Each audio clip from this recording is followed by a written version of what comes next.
Welcome, ladies and gentlemen, to another episode of What's the Res?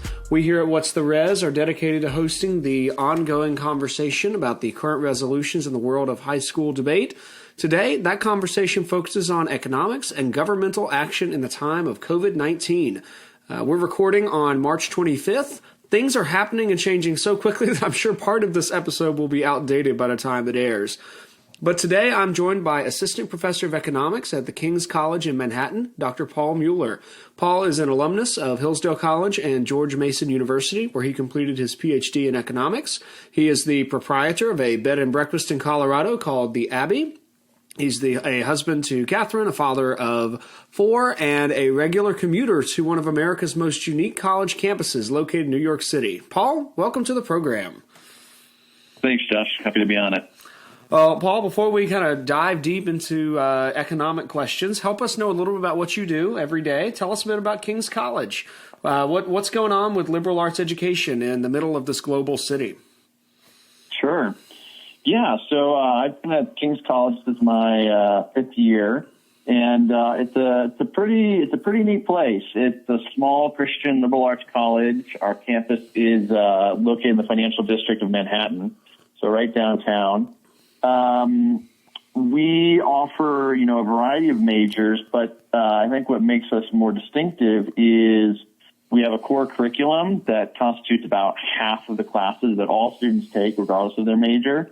And that core curriculum is built around politics, philosophy, and economics, as well as some theology classes, in addition to, history and writing and other stuff. So we think about politics, philosophy, and economics. That's the department I'm a part of, is one department, and we think about these disciplines in kind of an integrated way.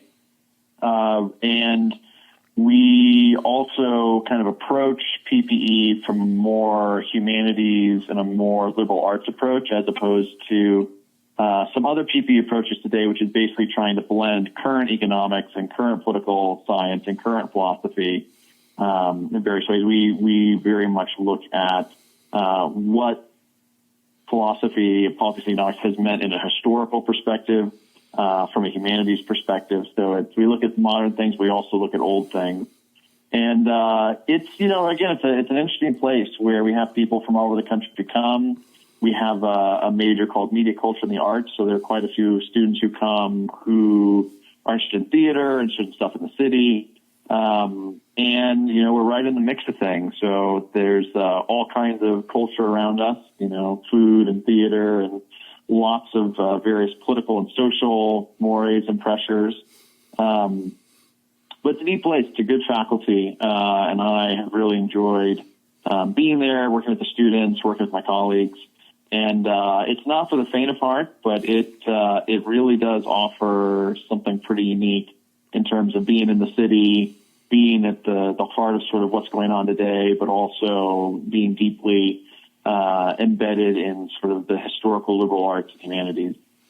What a wonderful combination. I know there's nothing quite like the excitement of New York City, or at least that's both of my brothers love visiting New York City. I usually go there to fly to somewhere else, but my youngest brother Samuel especially loves to go there, and he'll ride the Chinatown bus up and overnight from Norfolk, Virginia, and then stay there for a day, and then he'll take the bus back the next evening, and he'll just spend a day in the city.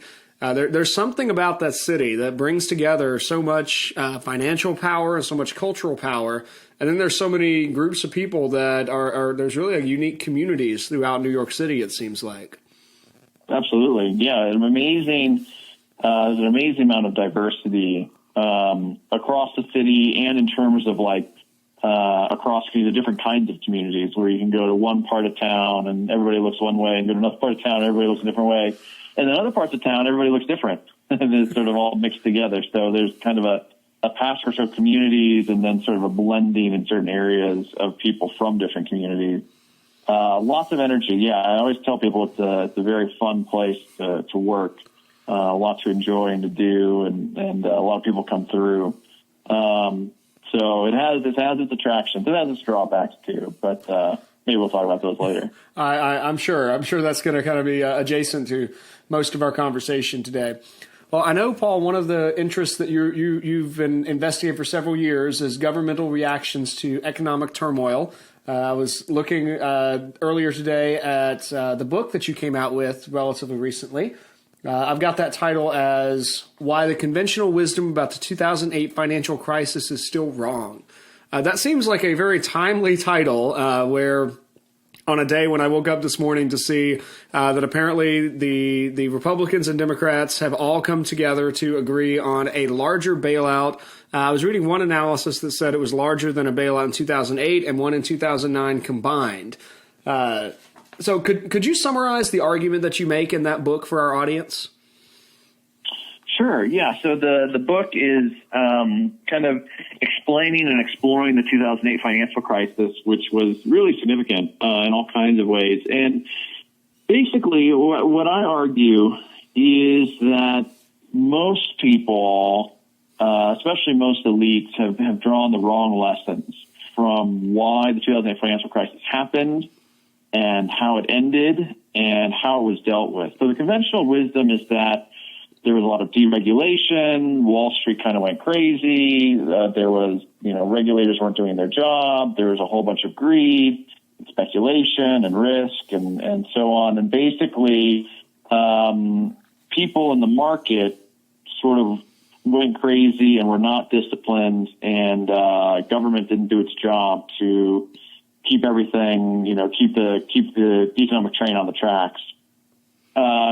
And then another part of the conventional wisdom is that throughout the crisis, you have this sort of collapse of markets, various financial markets, various financial institutions, and that fed into panic and sort of what we call fire sales and this sort of spiraling effect of bankruptcy and then other firms being weakened and going bankrupt, and this sort of idea that financial markets were going to fall apart entirely. And it was only as the federal government stepped in, the Federal Reserve and the Treasury and the Troubled Asset Relief Program, TARP, the government bailout, that it was only through government intervention that kind of stabilized things that prevented the market from falling apart entirely. And so the conventional wisdom goes. And then the third part, the response to the conventional wisdom is, okay, given that it was a lack of regulation and sort of market speculation that drove this problem, the solution to prevent it from happening again is to add a lot more new regulation and then stricter regulation. And so the Dodd-Frank Financial Reform Bill was long and added thousands upon thousands of new rules and restrictions on the financial system. And so what I argue is that all three parts of the conventional wisdom there are wrong, that what caused the crisis was not too little regulation or lack of regulation. It was actually what I call misregulation, that there were a whole bunch of rules, and I kind of, that's not what we're talking about today, but a whole bunch of different rules that I could talk about another time that encourage banks to take on certain kinds of risks that contributed to the crisis, that encourage banks or underwriters, mortgage underwriters, to lower their standards, that encourage people to borrow more, and then other regulations that kind of accounting rules and so forth that compounded this sort of downward spiral fire sales that happened. So there was misregulation as opposed to deregulation or too little regulation. And if misregulation is the problem, then adding thousands of new regulations is not necessarily, in fact, probably not at all, the solution, because if anything, you're more likely to misregulate with thousands of new rules than not. And then the other part is that I have just a different take, and it's a minority take on how the crisis played out in 2008. I think that the bigger story, and this actually does tie in directly to what we're talking about today, the bigger untold story in my mind is that I think the government responses to the developing crisis in 2008 worsened things dramatically, destabilized markets, added panic, added risk, caused greater problems for most of the actions the government took. And that things may have been all right, or certainly much better than they were, if government had done less and done it better, as opposed to doing all the many different things that it did in 2008 to try to stop the crisis. I find that really interesting because it fits almost perfectly with a typical debate tactic, where one of the debate styles that my team is starting to interact with is policy debate, where in policy debate, the affirmative side will propose a specific piece of policy legislation that they're affirming in a particular way to solve a problem. But then what you're describing sounds almost like a standard negative response to look at that and to basically say, no, that policy is not that the whole idea of policy of policy change is bad, but that particular piece of legislation is flawed and it's going to cause harms in these specific ways. So in terms of policy debate, Right. that would be kind of a disadvantage kind of approach. So I love that phrase, misregulation. I might encourage my guys to borrow that phrase. This is misregulation the affirmative team is running. But that's really interesting that this is not anything that is truly just contemporary, that our current financial situation is related to the financial decisions made in 2008 and 2009 then. Yes. Yeah, in a variety of ways. There's a complicated and debated, storyline of how the economy has done and how financial markets have done in terms of from the recession that followed the 2008 financial crisis through the Obama years into the Trump years, and then where we are today with stock markets being in a bear market. Are we officially in a bear market at this point? We were. Yeah, I have to look. So the market's been up a fair amount yesterday and today because there's going to be $2 trillion being spent in various places in the economy and with different businesses with this new stimulus bill that's going through. So markets are happy about that. And by happy about that, I should say they see money coming. Now, whether that actually fixes our problems is a different story. But anyway, before Monday, we were very much in a bear market. Yes. And in fact, the declines that we've seen over the past 3 to 4 weeks are greater than any 3 or 4 decline we've seen in any period, including 1929. Wow. I didn't realize that we had passed that threshold of kind of at the beginning of the Great Depression. That's amazing. Yeah, so again, what happens with the Great Depression, the market ends up falling deeper than it is currently, but not as fast. So you've got Black Monday and Black Thursday and so forth, but over a 3 or 4 week period, the markets have never declined, upwards of 30% in the U.S. Well, Paul, of course, we're getting a little ahead of ourselves. I know over the last few weeks, part of what led to this conversation that I have thoroughly enjoyed watching how active you've been on Facebook, because you've been one of the few people, in my circles at least, to question the narrative that the coronavirus is the absolute existential threat that we must stop no matter what the cost. I think it just seems to me that you at least question some of what has very quickly become a new orthodoxy. So I'm rather curious if you could run us through some of your logic. What led you to be a bit skeptical of the current narrative? And what kind of responses have you received from other people as you've expressed some of your skepticism? Yeah, I don't mean to pigeonhole you by calling it skepticism either. If you'd prefer a better term, please suggest one. No, that's fine. That's fine. I think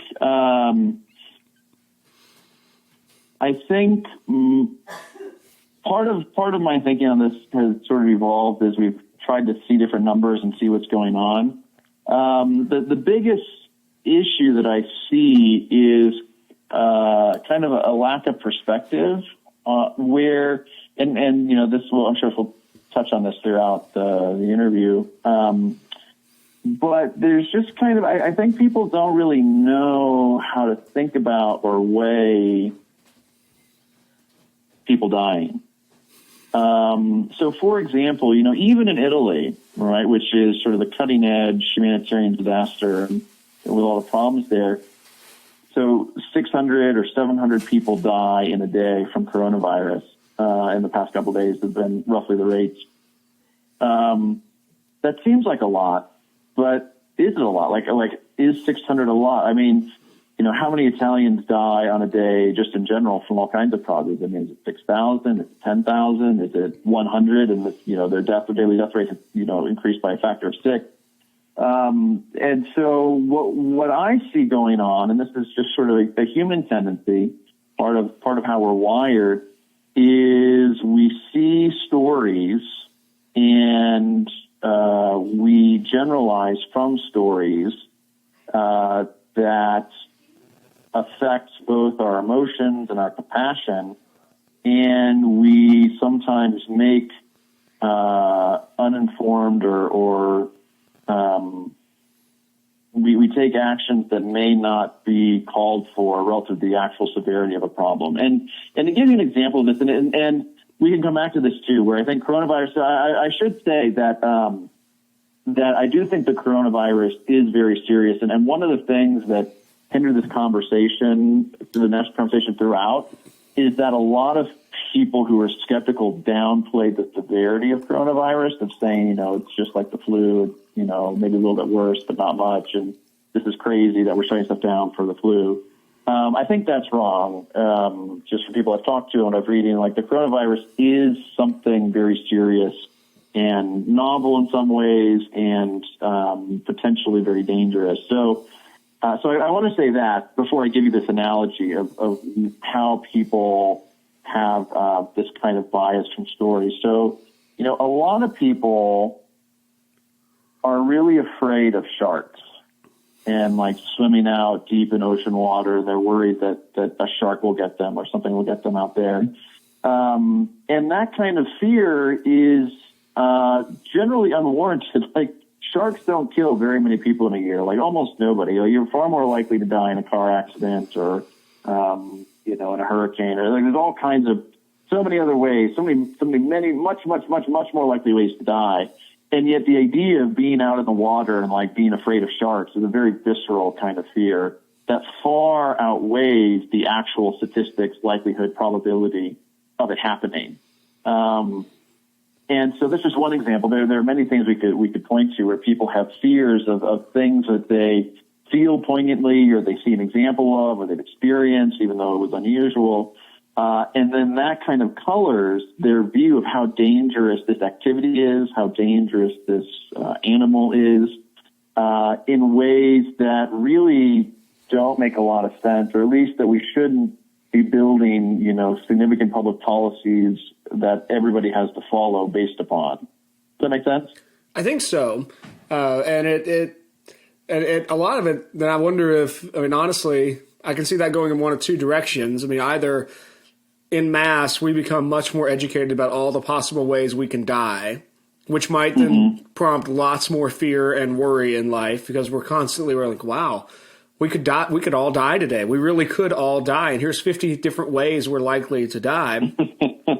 Or, and I guess in both cases, it requires us becoming much more aware of the likelihood of death in a lot of ways. Or we just kind of realize, or we kind of stoically recognize, today I might die. I could die from coronavirus. I could die from getting shingles. I could die from a random person shooting me in the head. I could die from a car crash. I could die in a lot of ways. And in which case, perhaps the coronavirus is less likely, and I'm going to weigh it amongst with these other things, but I'm not going to disproportionately consider it if I really weigh it against all these other ways that I could die. Is that right? Is that fitting with your thought there? Yeah, I think so. I think it's a good question in terms of like how should people think about it? I think that, again, people don't think about death a lot or about how many people die or why people die very much. We've really kind of pushed that to the peripheries of society, except when it's someone that we know.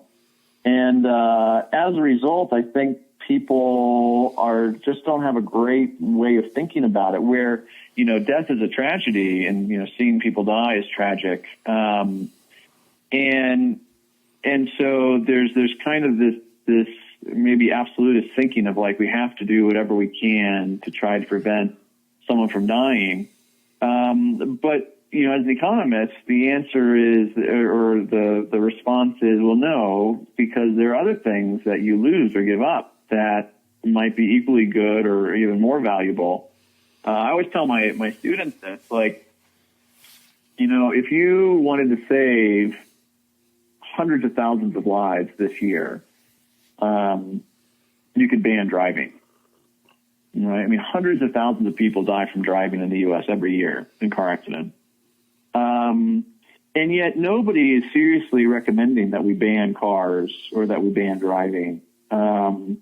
even though it's clear it would save a lot of lives, at least in the short term, because it's one of the leading causes of death, besides old age and sort of things that come with old age. So the point is we're totally willing to tolerate hundreds of thousands of people dying from car accidents, but the idea of that happening from the coronavirus is different.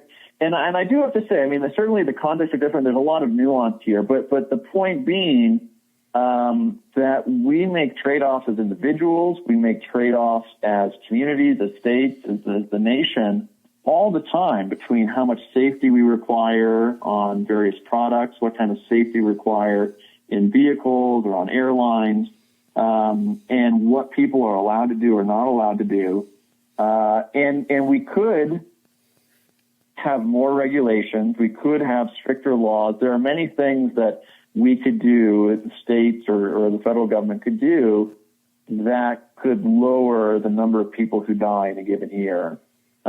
Again, in the short term, but the reason we don't do it, or one reason we don't do it, is because some of these actions, or many of them, can be extremely costly in a whole variety of ways and can really change. I keep emphasizing the short term, because if you ban driving, fewer people die from car accidents this year, but your economy completely falls apart and people start dying from starvation at some point if you shut down traffic entirely. And so, in fact, in the long run, the costs would be enormous for a very small short-term benefit. So that's kind of what I've been raising, as I've been talking to people, is that from the epidemiologists, the health community, this is catastrophe. It's sort of an unfolding car accident. And it's also hard because a lot of what people are really afraid about is still weeks away, but it requires action today. And so that kind of makes their case harder to make, even though they're still winning the case on the public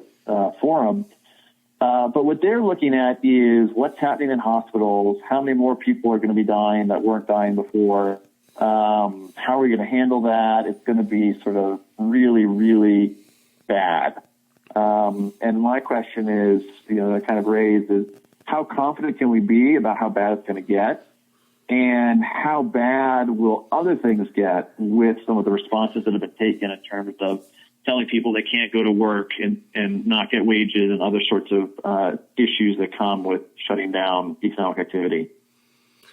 So I'm fascinated by how this is bringing up so many, these very economic and policy-oriented decisions and questions are bringing up so many questions that are really properly considered in the realms of philosophy, maybe political philosophy and theology. I mean, the question of how do you cope with death brings up an awful lot of personal convictions that differ a lot across the American society. But then what you believe, how you believe government should or should not act is also very much brought up here very quickly. And whether or not we can trust the tools of social sciences, which I'm at least loosely categorizing both the I can't pronounce the word, the epidemiologist report and economics in some realm of the social sciences, though I'm sure folks who are in the medical field would balk a little bit at that. But how much can we rely on the statistical models to accurately give us information about the future? And if you say, yes, we can trust these models inherently and to a great extent, well, then the decisions that are made make an awful lot of sense because they're conclusions that follow from those premises. But if you're skeptical about the models, or if you're curious about the different statistics that have been thrown out, then that makes these decisions that different counties and states and the nation as a whole are making make a lot less sense. Yeah, I think that's right. I mean, I think that's the challenge why there's so much, division and conversation right now, is that it's really hard to know, like that, whatever model you use always requires a whole set of assumptions. And if those assumptions are off, the model can be off. So there was this study out of England several weeks ago talking about how, worst case scenario, something like 2.2 million Americans could die from this.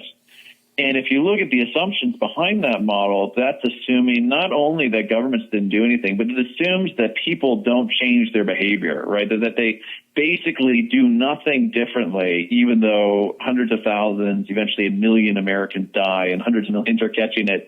It sort of assumes like no change in behavior, which is clearly a bad assumption. Like even apart from what government should or shouldn't do, the assumption that people would like not begin changing their habits as tens or hundreds of thousands of people die from something is totally absurd. And now they get this sort of 2.2 million number that's, really, really high, and people begin to freak out. And again, it's hard. So like I'm not an epidemiologist. I don't study how these things spread. And, But as an economist, the question is, what calculations are we making? Do we know what the actual trade-off is? Do we know how many lives we're saving? Do we know how much it's costing? Do we know how many lives it might cost in the future based on what we're doing? And so far, I think the answer to all of those questions is no. Right, we don't know. Yeah. Well, Paul, let's move into a bit more of economic education for our audience. Walk us through your thoughts on this question. What is the economic impact of COVID-19? What happens from an economic perspective when really everything shuts down in the American economy? Well, so there are a lot of things that happen. I guess the first thing that happens is that people who are paid hourly stop getting paid, which is, tens of millions of people in the U.S. So people stop getting paid. So that's an issue. Businesses that have fixed costs have to keep paying those costs, even though they're not getting any revenue. And so businesses that operate on a small margin or, they're only slightly profitable are going to find themselves going bankrupt potentially, depending on how long they can't operate for. And then at a higher level if you think about like larger companies, airlines and others, you have the issue of these companies fund a lot of their operations with short-term debt, and then they pay it back and roll it over based on funding revenue that they get. But a lot of them have debt from these things, but without the income coming from it, they're not going to be able to service that debt. So there's going to be defaults on different kinds of loans. And the bigger thing, though, and we can talk about either of those pieces later, but the bigger thing, though, that I think is often missed, including with sort of what the Federal Reserve does and the stimulus bill, is the fact that what the economy really is made of is millions upon millions of people's plans for how they structure their lives, what they do, what they buy, what they sell, where they work, where they live. And we make all kinds of plans as individuals, as churches, as companies. And the way we make all of these complex plans is built on sort of prices, expectations, opportunity or liberty to do certain things. And what the virus has done, and then what government reaction to the virus has done even more of, is to throw off all of those plans, right? Where we're no longer able to do what we had planned on doing, that we had maybe committed resources or time or effort to. And so what you have, instead of what an economics would call coordination or equilibrium or sort of the social cooperation that markets facilitate, is now you have various forms of disequilibrium where plans are either abandoned or they're disrupted or they're no longer feasible. And no stimulus package is going to be able to remake the fabric of these plans and how they interact. And the longer we go, the more disrupted longer-term plans are. So right now, people's vacation plans might be messed up, or, the quarterly plans for companies are messed up. But if this continues on, people's vocational plans may change. Their family plans, like how large their family grows, may change, whether they get married, whether companies invest in various industries, that you have kind of, I would argue, the potential for compounding disequilibrium the longer that government sort of restricts economic activity. I've seen several examples of those just in the last 2 weeks. I know of 3 different couples who were all planning to get married in the month of March. And as far as I know, all 3 of those couples are still getting married, but they're having civil ceremonies and they're postponing the public celebration of their marriages until after everything calms down. At this point, nationwide, every national debate tournament that I'm aware of has canceled, and they're all kind of waiting on the first big one, which happens in April, the Tournament of Champions at the University of Kentucky. They're going to try an online tournament format, and they're going to see if that works. And so they may be converting, but a lot of those are just going to be canceled, and the decisions for those are being made 2 to 3 months out. So it does. So really, this is not an overnight thing. I mean, this really is that long-term ability to make plans is a lot of what's being affected then. Absolutely. And the other big thing that I forgot to add as well is not only have plans been disrupted, but plans are continue to be disrupted, or not so much, plans being disrupted, but you have fewer plans being formed because of uncertainty. And this is a direct parallel with what I write about in the 2008 financial crisis. One of the biggest things that the government got wrong and contributed to the crisis is creating uncertainty, that people didn't know what to expect. They weren't sure how the government would respond. They weren't sure what the rules would be in this situation. And I was talking with a friend just over the weekend who's a pilot for American Airlines, and he was saying, if we just knew more of like when certain policies would end or when things would improve, or we could plan a lot better in terms of flights and, when to cancel and how to manage assets. But there's really no clarity about how the COVID-19 virus and our response to it is going to play out in, 3 weeks, 5 weeks, 8 weeks. I mean, some people are talking about 18 months. Some people are talking about new normals.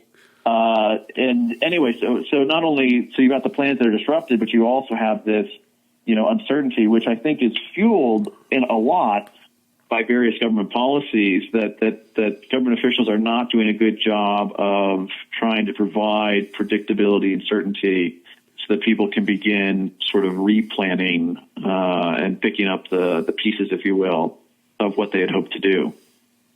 So then this is not really necessarily this is not really a conservative liberal view of the government, but rather something that really we all should. But really the fact that people thrive best in terms of being able to accurately predict what's coming. And what role you're suggesting that a public policy should have is to enhance that stability. And currently the problem is that we're lacking that stability and we can't make adequate plans for next week, much less 6 months from now. I think that's right. And I think, the way I would put it is that in order to play a game, you have to know what the rules of the game are. And if the rules of the game are changing a lot or uncertain, you're not going to be able to play the game very well.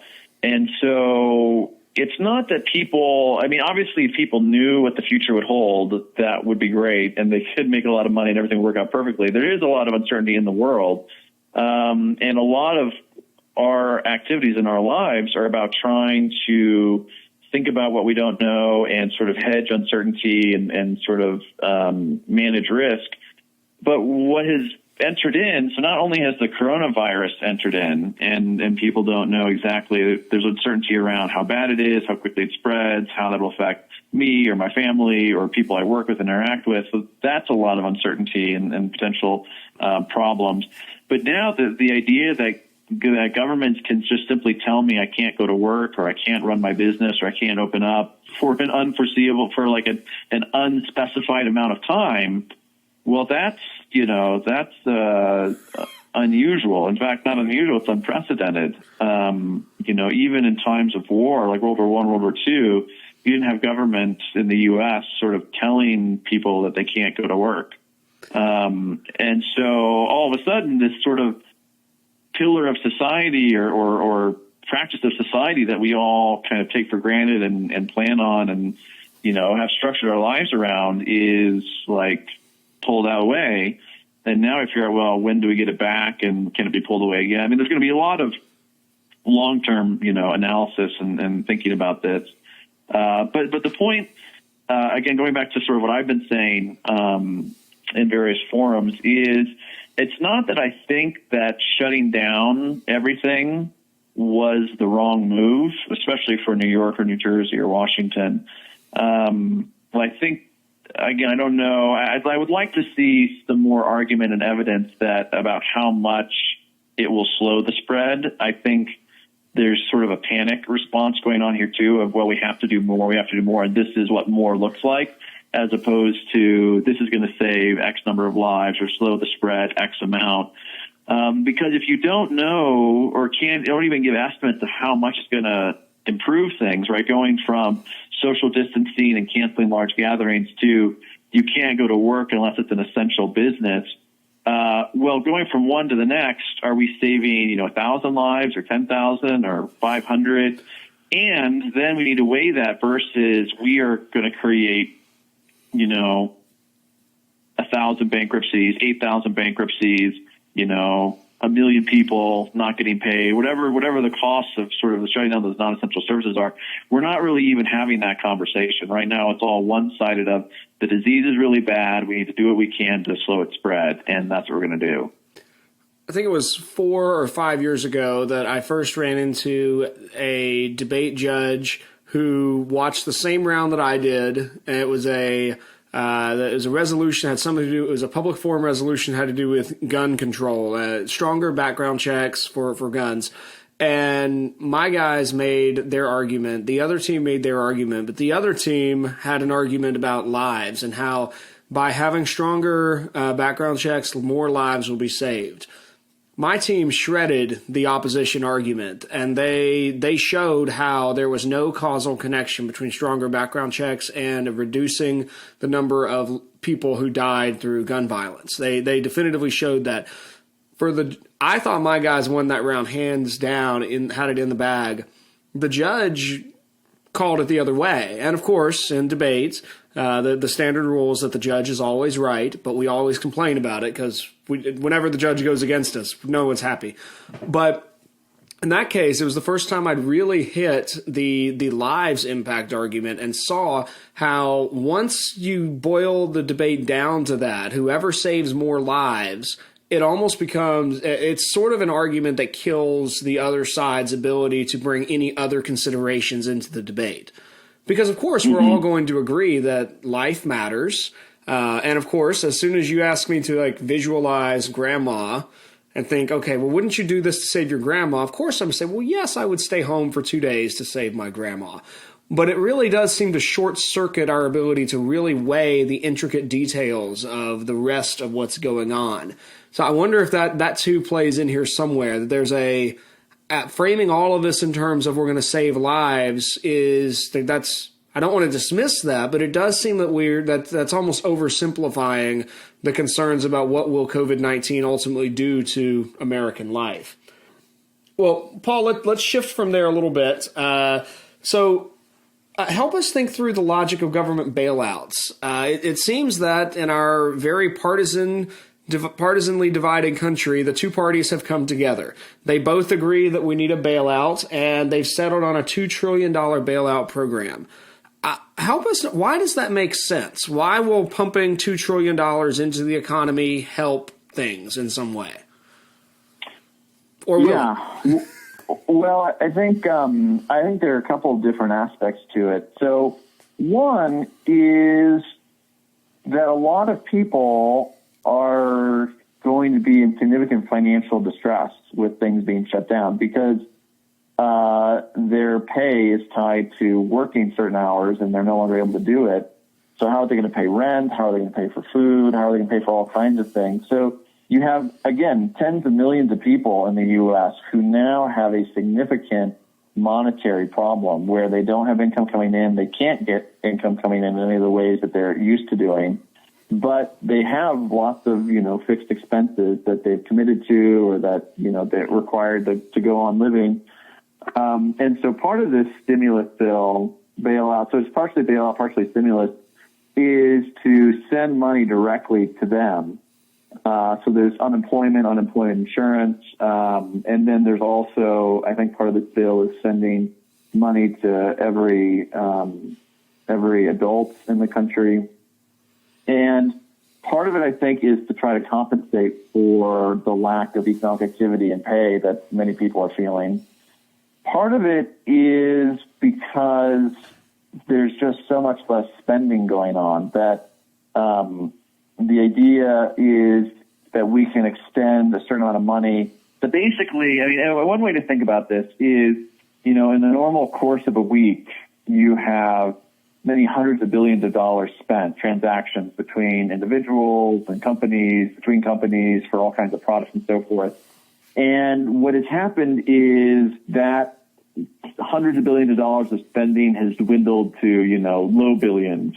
It has dwindled dramatically. And so this flow of money has just sort of ceased.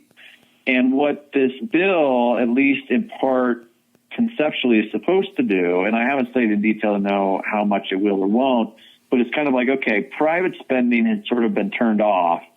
And so we're going to try to turn public spending on to kind of maintain the flow of economic activity, particularly financial activity, until the private spending and private activity can begin taking place again. So it's sort of just trying to keep the economic life going. I mean, it's sort of like a respirator system for the economy then. It is, yeah, at least conceptually, it is a lot like that. And that's true for the spending. It's also true for the problem, and this is, again, a connection to the 2008 financial crisis. One of the problems you reach is because the economy is a complex network of plans, of promises, of, I'll pay you back at this point, and then you buy this at that point. As you begin to think about it, it's like, think about this, all these different plans sort of being woven together. Think about like a rug with lots and lots of threads in it. As in normal times, the economy is like this beautiful, expensive rug. But now what's happening is all these threads are being pulled out. And as the threads are being pulled out, it's not just, one part of the thread. It actually weaves its way through the entire carpet. And so it's not simply we're giving up, $100 billion as a nation or $1 trillion as a nation to fight COVID-19 and then life back to normal when we're done. Sort of like, no. The things that we're doing now are going to affect what's happening to people in July, what's happening to people in September, what's happening to people in December. And depending on how, deep we want to go into it and the different possibilities, there's a lot, just like there's a lot at play in terms of how the virus can evolve and what the spread looks like. There's a lot at play in terms of how economic damage and recovery looks like as well. There's a whole bunch of different scenarios where some people think we'll have a very sharp recession and then a very quick recovery, and other people think it'll be a lot longer. But the point is that if the government does nothing right now, not only are things coming to a stop now, but it's going to create sort of cascading failures and problems for the foreseeable future if they don't step in to backfill at least some of this spending and some of these activities. So does that mean that this kind of stimulus bailout combination, I mean, would you consider that to be the right move from the government the federal government at this point? In theory, yes. So in theory, yes, and in practice, yes. I'm gravely concerned that an inordinate amount of this money is going to be wasted and going to fuel corruption. It's not going to really solve the deepest problems, but I would write the stimulus way differently probably than they did, or at least probably take out a lot that's in it. But the fact that we need something, I would not oppose that right now. And it's different from a traditional free market Keynesian debate, right? Where Keynesians say Great Depression, markets have failed, the government needs to come in to stimulate and fix the economy because markets are inadequate and they've fallen apart. That's not what we see going on here. What we see going on here is that governments are literally shutting markets down all over the place. And so it's not a failure of markets or free markets here. And so it's not a stimulus in the traditional sense of, well, the market needs a little bit of help because it's insufficient, in itself, and spontaneous order, sense of invisible hand isn't working. It's more of, government's shutting everything down. And if you're shutting everything down, you've got to do something else to sort of compensate it because people weren't planning on everything being shut down and have made commitments and plans, and all these things are tied together that completely fall apart unless you sort of backstop it in various ways. And again, on the level of, if you just think about as a matter of justice, for people to be prohibited from getting their livelihood is really radical. To say you can't earn your bread is a really radical thing to do. And so on the philosophical side, I think there are significant reasons to be concerned about some of the more extreme government responses here. Even if it slows the spread, it's not clear that philosophically, leave aside the economics, but as a moral perspective, whether it's right to tell people that they're not able to work and earn their bread and run their business for this sort of abstract, uncertain, potential benefit to other unknown people in society at some point. That's really interesting. I hadn't thought about that part of it until you said that, but there's I read a volume of personalist philosophy last year and spent a couple weekends with a few different personalists, and one of the aspects that I find really intriguing about that philosophy is that they tie an awful lot of human dignity, particularly the dignity that we feel ourselves, not so much the abstract, of course humans have a certain amount of dignity as human beings, but sort of that sense of a healthy self-esteem, a healthy pride in what you do. So much of that is tied to your work. And I had not thought about that as like that could be on one, maybe horrific to go through and very interesting to observe, to put it in both frameworks there. But long term, that could be a really devastating psychological effect. I mean, just to kind of remove that ability to work. Now, how long? I mean, so that makes sense to me. If the government is preventing us from working, but we have to have money to keep the economy in movement and alive at some level, then the government's going to provide some of the funds that helps with that.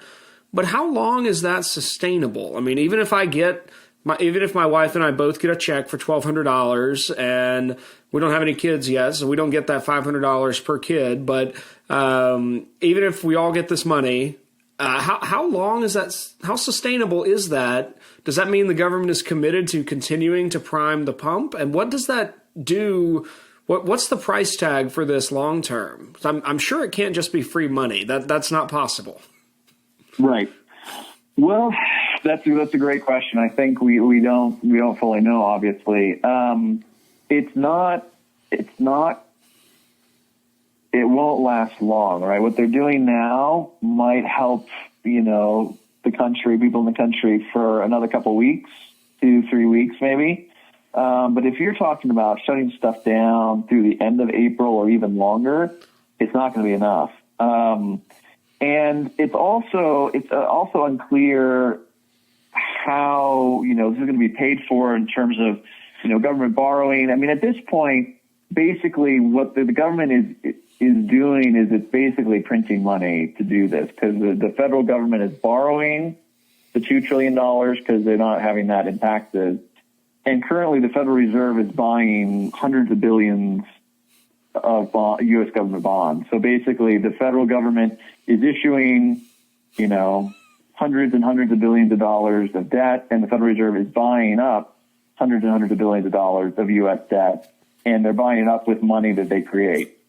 So that's what's happening at the moment. Now, the reason why that may not lead directly to inflation is because private spending has fallen off a cliff. And so what's going on is you have this kind of supplementing of normal private spending and credit with public spending and credit. What the long-term effects of this are going to be, it's hard to say. It depends a lot on how long it lasts and how the economy recovers afterwards and what kind of federal policies are undertaken and Federal Reserve policies are undertaken in the second half of 2020 and beyond. So it's really difficult to say exactly how it will play out, but this is not, I guess, to come back and really address the substance of your question, this is basically, I'm forgetting the word now, triage, all right? This is basically triage, and it's necessary, but it's not going to make the economy better.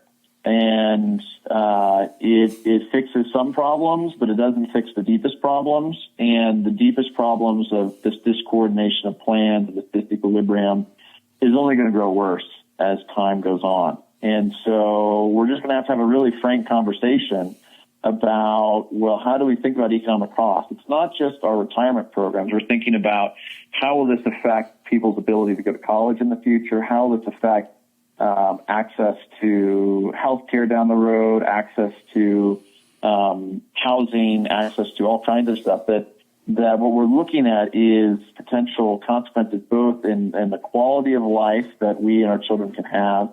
And also, again, I keep coming back to this divide between, and you kind of can see this, there's a divide between people who are getting paid and can work from home and people who can't. And it's mostly people who get paid when they're at home and can work from home in the media, in government, with government organizations, medical organizations. They're not working at home. They're working in the hospitals and so forth. But it's the main people who are lobbying for longer restrictions are the ones who are still getting paid. Again, I'm sure there are many, many exceptions, but there is a kind of difference here between how people are used to earning their bread and this infringement on liberty. It may be necessary for a short period of time, but it's significant and I think can't be justified for a whole lot longer.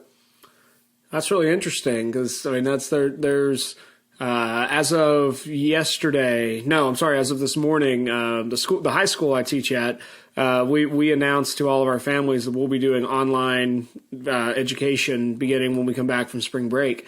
And there are parts of we're as teachers, we're now all trying to figure out what parts of what we normally do in the classroom can be done online. And I suspect that the answer is most of it in different ways. I think there's a lot that's possible, and I'm looking forward to kind of learning more about how online education works through this. But there are some things that are simply not reproducible. And the first thing that comes to my mind is sports. I mean, you simply, you could do a quiz over the rules of baseball, but you cannot play baseball. You cannot be on a baseball team in a time of isolation like this. There are things there that are, there's parts of the school that are irreducibly complex and require us to be physically present. But I had not thought about the different ways of working and how that might influence what people are advocating for. That's really intriguing. That would be a fascinating analysis to go through and kind of somehow look at which people are very vocally supporting longer restrictions and then which kinds of work they fit in. Because I suspect you're right. I mean, it's the folks who do more work with their heads and their words rather than people who are in manufacturing or service industries. They're the ones who would be much more inclined. They're much less harmed through this. Right. Yeah, so I've been thinking I may try to write a piece on this in the next couple of days. I think it characterizes the coast versus mid-America, Charles Murray's coming apart, the different classes. I think that this is another kind of dichotomy that we'll see very different responses along because it affects these groups of people really differently. Well, then let me go ahead and ask a maybe more divisive question in there. So this morning, as I was kind of reading through several different articles, I noticed 4 different articles from 4 different news organizations all mentioned a statement that President Trump made about his desire for businesses to be reopened by April 12th. And then those same organizations, one was from Reuters, one was from AP News, or the Associated Press. I forget the other two, but these were like big name, recognizable, journalistic, standard type organizations. They all then had editorial comments underneath about suggesting that the only reason President Trump would say such a thing was because he's wanting to be reelected. What are your thoughts? Is it just reelection as his motivation, or is President Trump up to something else, or is it just illegitimate at all to talk about, hey, let's try and get these businesses back up and running as fast as possible? Well, I mean, reelection is every politician's modus operandi. It's just a question of how prominent it is at various points in time. So of course he cares about that, of getting reelected. I think it's not just that. I think the reason why he wants to get reelected, like the reason why it would help him get reelected, is because a lot of people want that to happen. And a lot of people think it would be good if that happens. So it's not simply like, well, I'm going to sacrifice people to get reelected. I mean, he's going to get reelected if he does, like if this helps his reelection prospects, it's going to be because it's what a lot of people want. In terms of the timeline, it seems reasonable to me. What it means by opening everything back up, there's a lot of variations here, a lot of flavors of what that could mean. But if people think that we're going to be, as closed down, particularly the bigger states are as closed down as they are today in, what would that be, a week and a half? Now on April 12th, I think that's like 2 weeks. 2 weeks.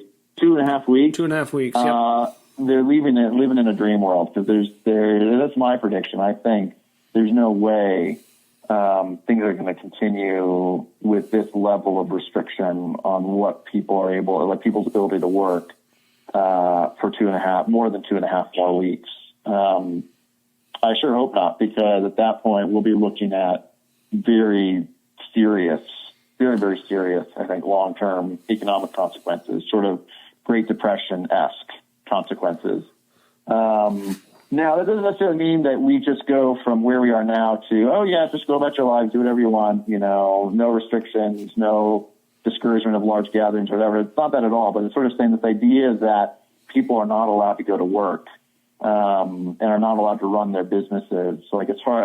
I just can't imagine that lasting more than 2.5 weeks from now. So that's my own perspective. I mean, even in New York, I think Cuomo was saying that they're already talking about how they can start getting people back to work and getting business back open at some point in the not too distant future, because, people can't just live in their apartments for weeks and weeks and weeks. It's just not how the world or society works. It's not, you can't sacrifice everything for the sake of saving some. Anyway. Well, and so much of that goes against our very nature as human beings. I remember there's a great line from Aristotle that man is by nature a creature designed to live in a polis, or take it from Genesis when God said, it is not good for man to be alone. We end up gathering together in communities, and we certainly can set that aside for a time. I think in this case it makes sense. It's a worthwhile sacrifice. But the longer that goes on, I think the more we're going to start seeing people rather naturally subverting that expectation to continue staying away from friends and family and large gatherings. Yeah, absolutely.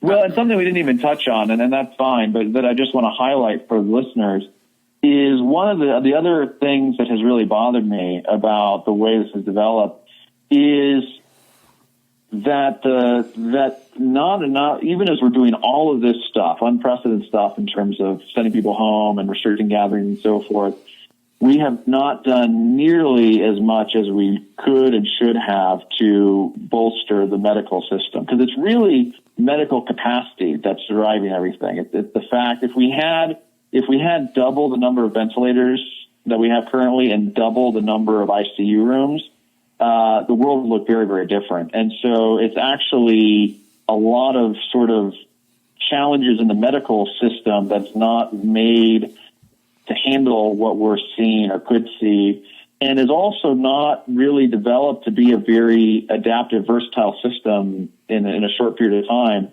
that's where, in my opinion, we should be concentrating our time, our money, our effort, and not as much like, okay, try to, keep everyone at home for as long as possible to slow the spread. Well, that kind of approach too would be a bit more forward thinking, because I'm assuming that the existence of this particular coronavirus means that we are only presumably likely to have additional coronaviruses in the future, which means we need a way to handle this kind of medical crisis if it comes again. And figuring out now how to double our medical capacity or even substantially increase it above what it currently is would be a beneficial thing for American society going forward. Hopefully this does Absolutely. not, this sort of thing is not, this can't be normal. It can't be the normal thing to shut down society, shut down the economy for 2 to 3 weeks and hope the sickness goes away. Yeah, that's right. You can't plan on doing this every time there's, a spike in coronavirus, because again, it's not going to go away. People are going to have the coronavirus in the fall. They're going to have it next spring. Like it's too widespread to contain. I think most people know that. If you don't, it's too widespread to contain. So now you do. And so you can't just plan on like, oh, we had a coronavirus, this case here, so we're going to shut down the town or shut down whatever for 2 weeks every time. Like, that's not a sustainable or reasonable or good way to live. It reminds me of like Dr. Strangelove and like the way that people try to live in light of nuclear war all the time. And, at some point you have to go on living. C.S. Lewis has written about this really well, too. That you have to go on living, you do the best you can, and, building medical and hospital capacity is the long-term and I think the more appropriate way to sort of deal with this. What we're doing right now, like I said, it's triage, that mistakes were made and, the risks were not assessed properly on the front end. And so now we're dealing with the consequences of that, where because we don't have the data and we didn't have the preparation and, people didn't take it as seriously as they should have, myself included, we're kind of playing catch up. And so shutting down, and I think shutting down is I think there's a little bit of, imitation going on here. Well, this is what this country's doing. They shut down, and this country shut down, and this state shut down. So I think there's a little bit of like, well, this is what everybody else is doing, so this is what we should do. I'm not totally sure, again, that we know exactly how large the benefits of shutting down are. But all that aside, we're doing this because we haven't been prepared in other capacities, and that's the broader conversation we need to be having as we talk about opening things back up. No, I think you're right. You're absolutely right about that. The thought occurred to me when I watched Governor Cooper's press conference last week, several press conferences ago at this point, it seems that a lot of what our elected leaders are doing is that they are determined to act so that they are seen to be acting. And rather than necessarily acting because we have definitely reasonably thought through all of the evidence, all of the arguments, and we are making a reasoned response, what we need to do is get out in front of the cameras and have a plan. And as soon as someone does that, it's as if there's immediately the assertion that all of the other mayors and governors and heads of state must, in fact, have a plan. And if they don't have one, they might as well do what the other folks are doing. Or they look like they are somehow callous and don't care about people's lives. Back to the lives impact again. Yep. I think there's a lot to that. Absolutely. Well, Paul, as we begin kind of wrapping this up, so let me get your thoughts about, I'm sure as a professional economist, people do occasionally ask you for financial advice. Considering what we know now, that we've seen several weeks of an extremely volatile stock market, we've got a general shutdown of economic activity for an unforeseen length of time, we've got the high likelihood of government checks going out to every American citizen, and we've got increasing number of areas are under stay-at-home or shelter-in-place orders. Do you have any suggestions for economic moves people should make in order to create conditions for future stability? In terms of personal finance type stuff? Probably, yeah. Yeah. Well, I guess here are a few general thoughts. I think that the stock market is generally driven by news and by people's reactions to the news. So when bad news comes out, people anticipate things will be bad for the economy down the road, and so the stock market falls. When good news comes out, like the stimulus plan passing, that it's going to have a positive economic effect, then the market goes up. What you want to look for, though, is you want to think about the longer term trends. I mean, general rules for stock markets is buy as it goes down and potentially sell as it goes up or hold as it goes up. But my own personal view is that we have yet to see what all the economic consequences of what we're doing will be. And we also don't know how long these various shelter in place or stay at home orders will be in place. And so it seems to me that there's still a great deal of uncertainty and risk. And my guess is that people are probably thinking that the stimulus is going to do more than it actually will in terms of helping the long run economy. So I'm still myself somewhat bearish that, it's not that it's a bad time to buy stocks. They're down a lot from where they were, but I'm still holding out. I think that they will come back down some, hopefully nothing like what we saw over the past 4 weeks, but we are not anywhere near out of the woods. And I think that there's going to be a lot of intangible and unexpected problems that crop up over the next couple months. And on the flip side of that, another piece in terms of more generally what the country should do, there was that article about cancel everything. I want to write the article, cancel regulation. If you want the economy to recover well and recover quickly, you should be looking at sort of, okay, how do we start getting rid of all kinds of rules that slow or hinder the economy from doing well?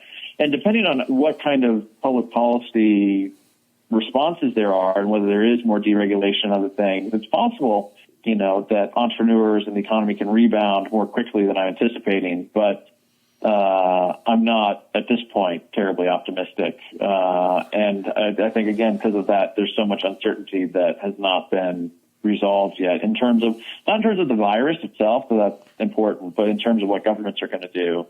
I still think there's a lot of uncertainty out there.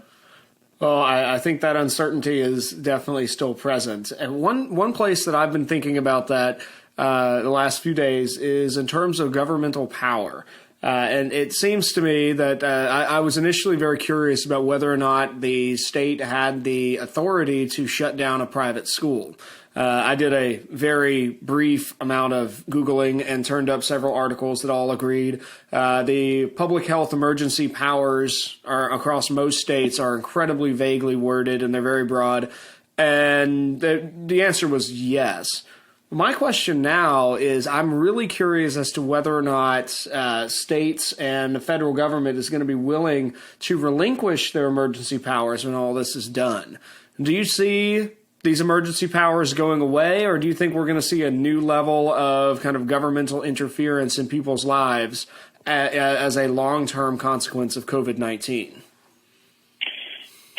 Yeah, that's a good question. I guess I am thinking that most of these emergency powers will be lifted in the next couple months.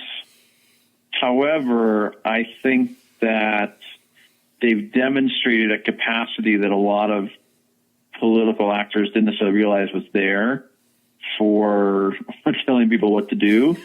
And so I think that the camel's nose is under the tent, so to speak, and we may see the exercise of these powers more frequently than we have in the past, considering we've seen them hardly ever exercised in the past. That's almost inevitable. But I do think there are significant concerns that these sorts of powers can and will be abused now that it's been shown that they can do them. And so, I don't know, it's still really early to kind of see exactly how things play out. I think if this virus ends up not being nearly as big a deal as people are saying, there are going to be a lot of hard questions asked about why did we do this, and maybe it helped it not become this big problem, but maybe we just overreacted. And so I think we still have to see how things play out to really to have much sense of how likely it is that this will be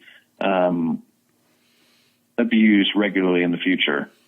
I think that's a fair analysis and a good word. I'll try to check my internal conspiracy theorist and or wannabe dystopian novelist, because those are both things that have been coming out more recently. Well, Paul, thank you so much for coming on the show. Where can folks follow your work online if they want to kind of keep up with you and see what you're doing? Yeah, that's a great question. So I do have a website that's just pauldmueller.com, where I have some papers and different things. I'm going to be, I think, launching a new website with doing some more regular blogging in a couple months. But you can find it there. I'm on Twitter. I'm on LinkedIn. I'm on Facebook. So there's not one place where I kind of have all my stuff. The website's a good place to start. But you get different things depending on which medium you follow me in, but you can find me active on at least those places. Excellent. And do pitch us on your summer academy program, assuming we have some high school students who are listening to this. If they've made it all the way through our discussion, they might be good candidates for joining you in Manhattan. Yeah, absolutely. So I'm the academic director for a program that we run at King's for high school students over the summer. It's a week-long program. It carries 1 credit, college credit. And basically you come for a week. There are different topics or tracks that people do.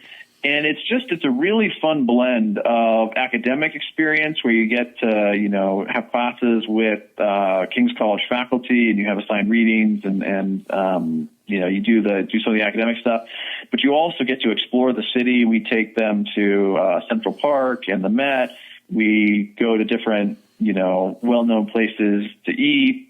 We go to a show. So it's really a very kind of fun mix of academics and the city that students really enjoy. So if you're interested in that, you can find more information about that. It's just called Summer Academy, or the King's Summer Academy. You can find it on the King's College website.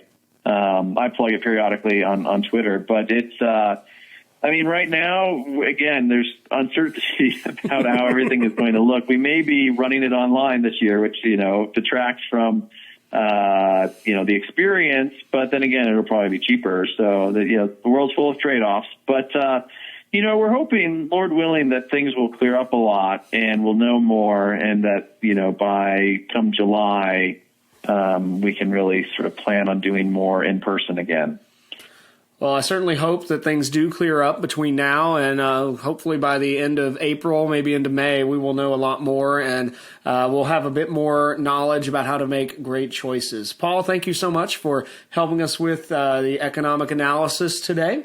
Ladies and gentlemen, thank you for joining us for another episode of What's the Res? We hope that this episode has been helpful to you. If you want to get in touch with us, you can do that in a variety of ways. You can reach us via email at what'sttheres@gmail.com. You can find us on Instagram, Twitter, and Reddit with the handle at what'sttheres_, and on Facebook at facebook.com/what'sttheres. My guest this episode has been Dr. Paul Mueller of the King's College. Until next time, work hard, speak well, and seek the truth.